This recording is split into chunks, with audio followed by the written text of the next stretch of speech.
Tripathi ji, chairman Shri R K Tyagi ji, तिबल IT Kota के coordinator ए के व्यास जी, dean जय माथुर जी और एमएनआईटी और तिबल आईटी के सभी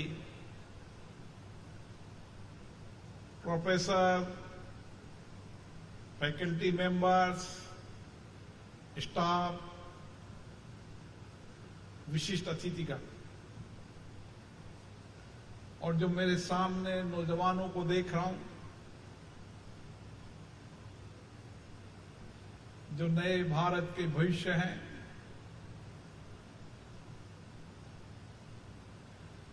जो सपने भारत की जनता ने देखे थे, उन सपनों को साकार करने का लक्ष्य बनाकर इस कैंपस में अध्ययन कर रहे हैं, प्रशिक्षण प्राप्त कर रहे हैं, नवाचार कर रहे हैं। मैं उन सबको भी शुभकामनाएं देता हूं, बधाई देता हूं। उन सभी विद्यार्थियों को जिन्होंने आज गोल्ड मेडल के रूप में अपनी शिक्षा दीक्षा का पहला प्रथम चरण पूरा किया, और उन सभी विद्यार्थियों को जो यहां से दीक्षा प्राप्त करके निकलेंगे, मैं उन सबको शुभकामना देता हूं, बधाई देता हूं।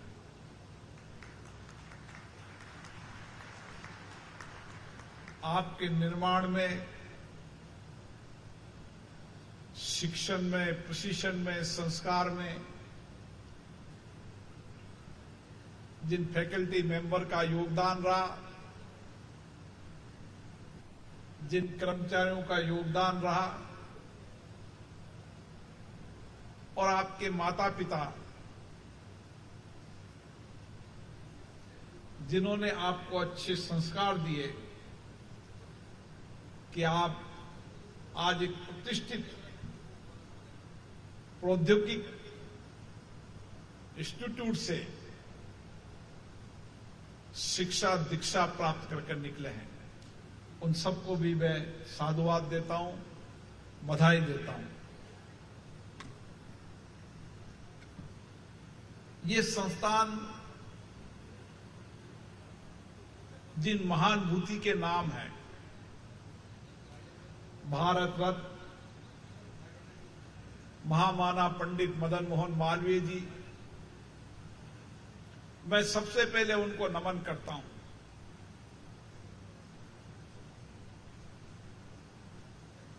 पंडित मदन मोहन मालवीय जी का स्वतंत्रता संग्राम में योगदान और एक अच्छी शिक्षित पीढ़ी तैयार हो, संस्कारित पीढ़ी तैयार हो,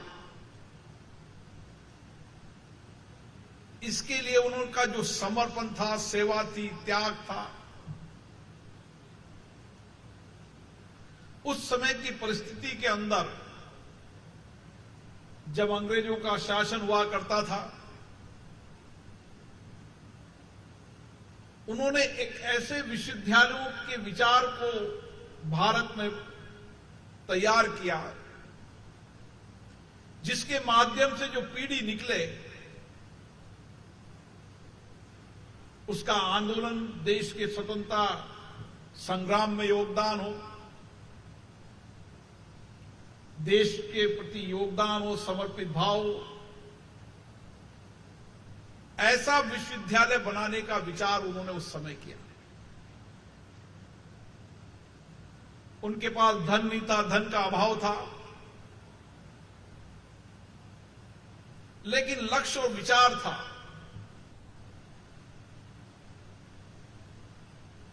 और उस लक्ष्य विचार को लेकर चले, और आज काशी का विश्वविद्यालय हो या ये कैंपस हो, काशी का विश्वविद्यालय उनका बनाया हुआ है, लेकिन जो भी कैंपस उनके नाम है, वह कैंपस में पढ़ना, शिक्षा प्राप्त करना, संस्कार प्राप्त करना और उनके जीवन को पढ़ना, समझना और उनके जीवन से प्रेरणा लेना। संस्थान के अंदर पंडित मदन मोहन जी का नाम और विचार ही आपको हमेशा नई प्रेरणा देता है, नया आत्मविश्वास पैदा करता है। देश के लिए, समाज के लिए, नए परिवर्तन के लिए और उस परिवर्तन का चिंतन करना, विचार करना, ताकि आने वाले समय के अंदर भारत कैसा बने, क्या मेरा योगदान हो देश के अंदर, नाम से ही हमें नई प्रेरणा मिलती है, नया उत्साह मिलता है।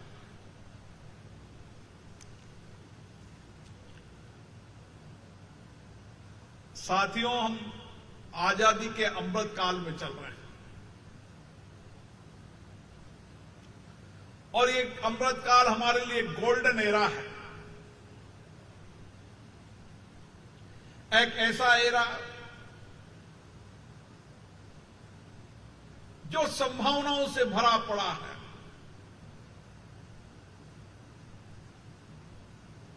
दुनिया भारत की ओर देख रही है। दुनिया भारत के नौजवानों की ओर देख रही है और इसी गोल्डन एरे के अंदर आप जो प्रौद्योगिकी, ट्रिपल आईटी, पीएचडी, अलग अलग संकाय के अंदर जो कुछ भी शिक्षण प्रशिक्षण प्राप्त कर रहे हैं, मुझे आशा है कि आपके नौजवान, आपकी अद्भुत क्षमता, आपका चिंतन, आपके सोच से हम नए भारत के लक्ष्यों को पूरा कर पाएंगे। और इसीलिए भारत के प्रधानमंत्री जी ने कहा कि जब आजादी के 100 साल हो, जब 2047 हो, तो भारत कैसा हो, क्योंकि बदलते समय के अंदर बहुत तेजी से टेक्नोलॉजी का बहुत परिवर्तन हो रहा है, भौतिक संसाधनों का भी उपयोग हो रहा है, लेकिन उसके बाद भी हमारा विद्यार्थी सारी नई प्रौद्योगिकियों का प्रयोग करते हुए भी हमारी जो पुरातत्व संस्कृति संस्कार है, उसको लेते हुए हम 21वीं सदी के इस दौर के अंदर, जो टेक्नोलॉजी का दौर है, जो नए नवाचारों का दौर है, जो आर्टिफिशियल इंटेलिजेंसी का दौर है, जिसमें बहुत कुछ परिवर्तन होने वाला है और उस परिवर्तन के साक्षी आप हैं।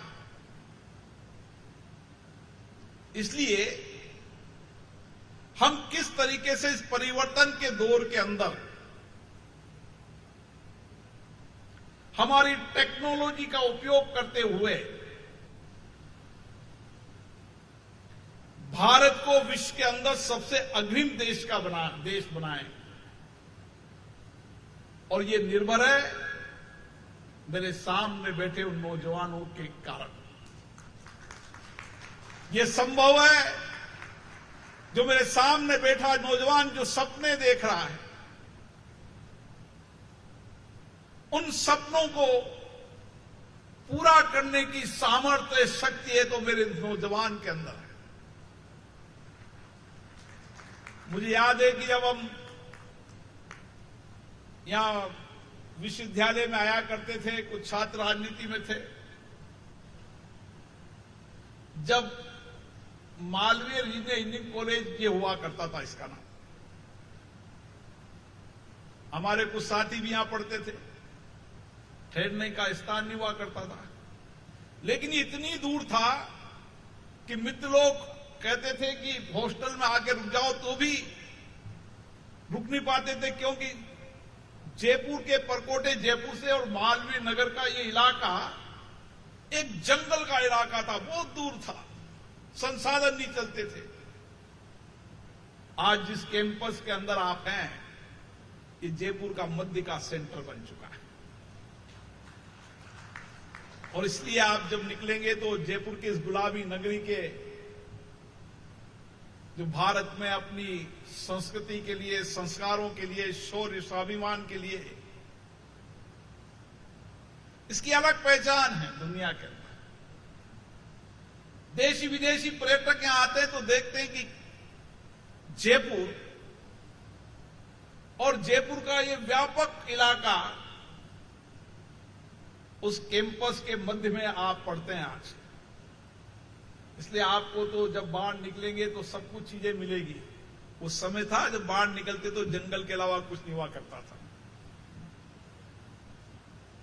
इसलिए मित्रों, ये समय जिंदगी का आपका गोल्डन का समय है, जब शिक्षा भी, टेक्नोलॉजी भी, नवाचार भी, बदलते युग के अंदर आप शिक्षण, अध्ययन, नवाचार कर रहे हैं। बाहर कुछ कैंपस है, कुछ मित्र लोग आज रहेंगे आपके साथ, कल अलग अलग दौर के अंदर अलग अलग जिंदगी के पड़ाव पर चलेंगे। लेकिन मित्रों के साथ आपने क्लासरूम में अध्ययन, प्रशिक्षण सीखा होगा। बाहर जाकर आपने कुछ चर्चा, संवाद कर बाहर संवाद कर अपनी पर्सनालिटी को डेवलप करने का काम किया हो। लेकिन हमारे यहां जो संस्कार और संस्कृति है, गुरुकुल में शिक्षा दीक्षा प्राप्त करने के बाद फिर अपने पैरों पर खड़े होकर हमें खुद को निर्णय करना होता है, और ये समाज भी अपेक्षा करता है।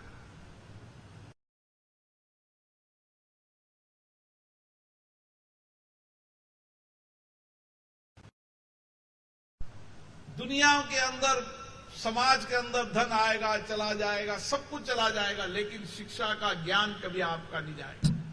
जो कुछ भी आपने प्राप्त कर लिया इस समय या आने वाले समय के अंदर, जो संचय कर लिया, जो संग्रह कर लिया, शिक्षा, आध्यात्मिक, अपने जीवन के वह महत्वपूर्ण क्षण, पल, जो कुछ भी आपने सीखे यहां पर, वे आपको जीवन जीने की राह देंगे, चुनौतियों से लड़ने की व्यापक सामर्थ्य देंगे, और सामर्थ्य की ताकत आप में होगी। मैं भारत के नौजवानों में हर चुनौती लड़ने की ताकत और सामर्थ्य है। हमें चुनौतियों से लड़ने की आदत होना चाहिए। चुनौतियों का समाधान का रास्ता हमारे मन में होना चाहिए। अगर हम चुनौतियों से नहीं लड़ेंगे तो समाधान का रास्ता कैसे निकलेगा? और इसीलिए आपको हर चुनौतियों से समाधान करने के रास्ते अपनाने चाहिए। हर चुनौतियों से लड़ने की सामर्थ्य और शक्ति जो आप में है, उसका उपयोग करना चाहिए। और मेरा मानना है कि टेक्नोलॉजी को प्राप्त करते समय हमारे मन में टेक्नोलॉजी, आर्टिफिशियल सब कुछ हो, लेकिन भारतीय संस्कृति की जो संवेदना है, जो ह्यूमन टच है, जो हमारी सांस्कृतिक आध्यात्मिक ज्ञान में है, उसको कभी मत छोड़ो। मुझे याद है कि दुनिया के वह भौतिक संसाधनों पर टिके वह देश आज किस अवसाद स्थिति के अंदर है, और भारत का नौजवान अवसाद में नहीं रहता। भारत का नौजवान चुनौतियों से भी लड़ता है, चुनौतियों का समाधान भी करता है, लेकिन उसमें मानवीय संवेदना भी होती है, आध्यात्मिक ज्ञान भी होता है। इसके कारण उसकी जो आंतरिक चेतना, जो ऊर्जा है, वह अपार होती है। वह आंतरिक चेतना ऊर्जा हमेशा हम में बनी रहनी चाहिए, जीवंता निरंतर हमेशा बनी रहनी चाहिए। जितनी जीवंता निरंतर आप में रहेगी, जैसे पानी ठहर जाता है तो पीने लायक नहीं होता, अगर निरंतर बहता रहता है, गंदा होता है तो भी साफ निकलता जाता है। इसलिए जीवन में निरंतरता बनी रहे, हर दिन परिवर्तन, हर दिन परिवर्तन की, इनोवेशन की, नए सोच की, क्योंकि आप टेक्नोलॉजी के अंदर हो। यह जिज्ञासा आपके मन में रहनी चाहिए कि दुनिया के उस समय जो वैज्ञानिक हुआ करते थे वो कितनी बार असफल हुए, कितने सालों तक उन्होंने रिसर्च किया, इनोवेशन किया, लेकिन आज उनका नाम दुनिया में याद रखते हैं। कौन राजा कितने साल राज देगा उसको याद नहीं रखता, लेकिन एक वैज्ञानिक कोई अध्ययन करके जाता है तो सालों तक उस वैज्ञानिक को याद रखते हैं और उसके अध्ययन, रिसर्च, इनोवेशन को याद रखते हैं। और हम तो उस दौर में हैं जब हर सेक्टर में इनोवेशन हो रहा है, चाहे क्लीन एनर्जी हो, चाहे पानी हो, मेडिकल साइंसेज हो, कोई ऐसा सेक्टर नहीं है जिस सेक्टर के अंदर भारत के नौजवानों ने नया इनोवेशन नहीं किया, नया रिसर्च नहीं किया। भारत में नहीं, दुनिया के अंदर भी चले जाओ तो दुनिया के विकसित राष्ट्र के अंदर भी जो इनोवेशन करने वाले, रिसर्च करने वाले, नए अनुसंधान करने वाले हैं, वो भारत के नौजवान हैं। आपसे इस संस्थानों से पढ़ने वाले नौजवान हैं जो इस विकसित भारत, विकसित राष्ट्र में भी नेतृत्व कर रहे हैं, लेकिन उनकी ताकत और सामर्थ्य भारत की धरती से पैदा हुई, उनकी शिक्षा संस्कार के कारण पैदा हुई। और इसीलिए आपको भी लगता होगा मैं बहुत अधीर हो रहा हूं, मैं आप में बहुत संभावनाओं को देख रहा हूं। मैं इसलिए संभावनाओं को देख रहा हूं कि मैं कई कैंपसों में गया हूं। हम भी स्कूल कॉलेज में पढ़ते थे, बीकॉम कर ली, एमकॉम कर ली, केवल इतना ही कोई समय था, एमए, बीए। लेकिन अब बदलते परिप्रेक्ष्य के अंदर हमारे विश्वविद्यालय, हमारे प्रौद्योगिक संस्थान, किसी जमाने में आईआईटी केवल रिसर्च इनोवेशन के सेंटर हुआ करते थे, लेकिन बदलती शिक्षा प्रणाली के अंदर भारत का हर engineering college, Tibet IIT, MNIT, साधारण विश्वविद्यालय भी इनोवेशन और अध्ययन अनुसंधान के केंद्र बनते जा रहे हैं।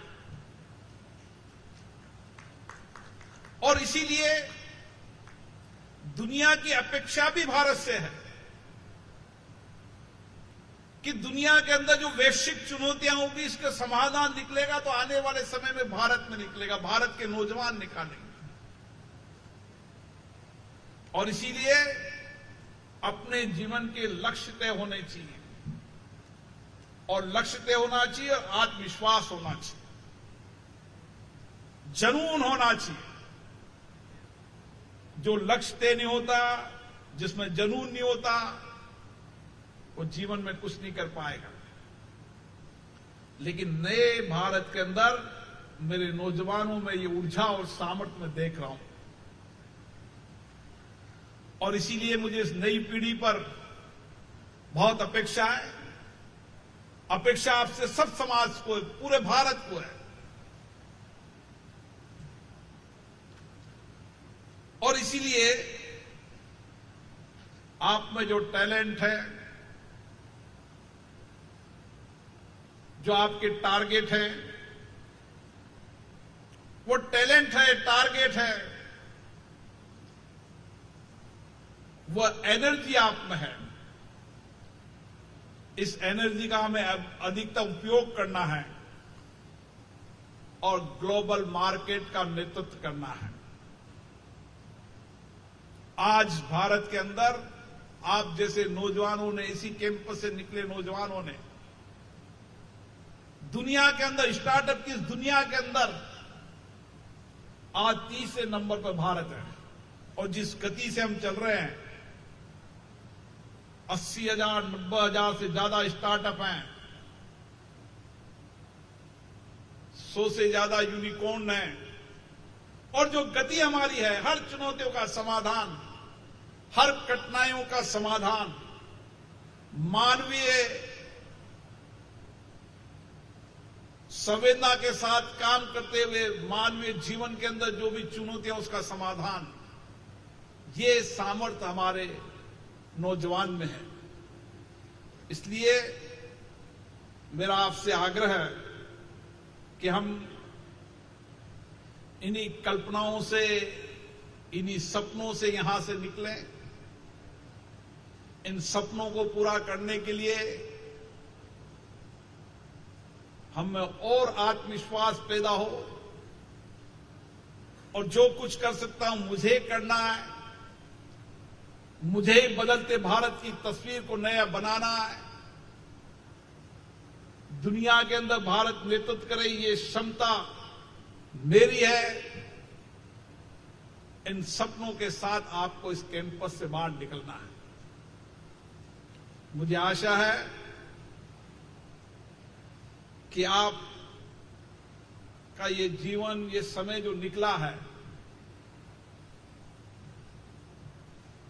जो समय आपने इस कैंपस में बिताए, अपने मित्रों के साथ बिताए,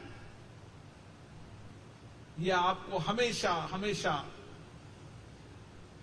आपके जीवन में नई प्रेरणा देते रहेंगे। यहां के विश्वविद्यालय, प्रौद्योगिकी संस्थान के सभी प्रोफेसर भी बहुत अनुभवी हैं। कोटा के अंदर भी तिब्बत IIT का कैंपस अगली बार शुरू होगा, ऐसा मुझे डायरेक्टर साहब ने कहा है। कई बच्चे जो यहां पर पढ़ रहे होंगे, निश्चित रूप से उन्होंने कोटा में कोचिंग प्राप्त की होगी।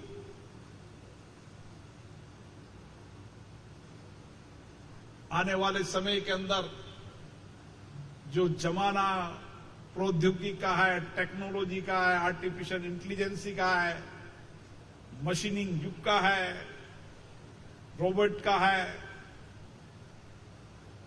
उस सब में आपके संस्थान का प्रौद्योगिकी ज्ञान, टेक्नोलॉजी का ज्ञान, आर्टिफिशियल इंटेलिजेंस का ज्ञान, जो कुछ भी प्राप्त किया है वो समाज को समर्पित करेंगे। और जिस तरीके से पंडित मदन मोहन मालवीय जी ने जो सपना देखा था कि भारत शिक्षित, दीक्षित और एक संस्कारित भारत बनेगा, और उसके लिए मुझे मेरी युवा पीढ़ी को एक शिक्षित दीक्षित बनाना है। मुझे आशा है आप इसी सपने के साथ निकलेंगे, और जो आपकी आने वाली पीढ़ी है वो आपसे प्रेरणा लेगी कि हमारे जो पुराने साथी इस कैंपस से निकले हैं, उन्होंने दुनिया के अंदर जो कुछ भी बड़े वैज्ञानिक, विज्ञान के जो नए रिसर्च किए हैं, वो MNIT के पढ़ने वाले विद्यार्थियों ने किए, मेरे साथी ने किए, तिब्बत IIT में पढ़ने वाले मेरे साथी ने किए। ऐसी परपाटी डालने का प्रयास करें कि आपको याद करें नई पीढ़ी, और बदलती परिप्रेक्ष्य के अंदर वह भी इतना ही आत्मविश्वास के साथ नए भारत के सपने को बनाने के लक्ष्य के साथ शिक्षण प्रशिक्षण करें। आप सबको आज आप डिग्री प्राप्त करेंगे, उसकी बहुत बहुत शुभकामनाएं, बहुत बहुत बधाई। और इस नए जीवन के नए रास्ते आपके लिए स्वर्णिम होंगे, और आपके प्रयासों से स्वर्णिम भारत बनेगा। आप सबको बहुत बहुत धन्यवाद।